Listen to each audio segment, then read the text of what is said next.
સાહેબ આજે જે પ્રદર્શન છે શું કહેશો? આ દેશમાં ગરીબો માટે, મજૂરો માટે ખૂબ જ આશીર્વાદરૂપ જે કાયદો હતો, જે કાયદાથી ગરીબ લોકોને રોજગારી મળતી હતી, એવી મનરેગા યોજના મહાત્મા ગાંધીજીના નામથી જોડાયેલી આ યોજના હતી. યુપીએ સરકાર વખતે અમારા રાષ્ટ્રીય નેતા આદરણીય સોનિયાજી રાતના લોકસભામાં જાગીને 2 વાગે આ કાયદો પસાર કરાવ્યો હતો.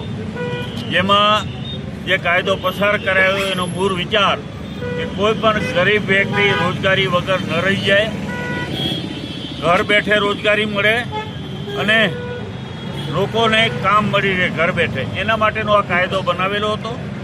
આ કાયદા મારફતે 100 દિવસ સુધી કોઈ પણ ગરીબ વ્યક્તિ એમના ગામમાં કામ માગે કે મને કામ કરવું છે, મારે રોજગારી મેળવવી છે, તો ફરજિયાત કાયદો બન્યો હતો કે ફરજિયાત 15 દિવસની અંદર કામ ચાલુ કરીને એને રોજગારી આપવાનું શરૂઆત કરવી.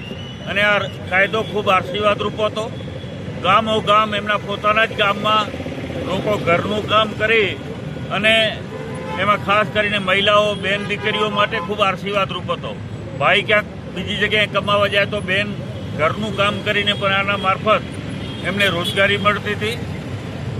અને આ કાયદાના મારફતે આપણે સૌએ જોયું કે દેશમાં જ્યારે કોરોના આવ્યો ત્યારે મોટા મોટા ઉદ્યોગો પર બંધ થઈ ગયા હતા, મજૂરોને છૂટા કરી દેવામાં આવ્યા હતા, કારખાના બિલકુલ બંધ હતા. ત્યારે મજૂરો એના વતનમાં જઈ અને ત્યાં કામ માંગી અને કામ શરૂ કરાવતા હતા અને એમને રોજગારી મળી અને આ દેશનું અર્થતંત્ર ધબકતું રાખ્યું. એ માત્ર ને માત્ર મનરેગા કાયદાની જોગવાઈ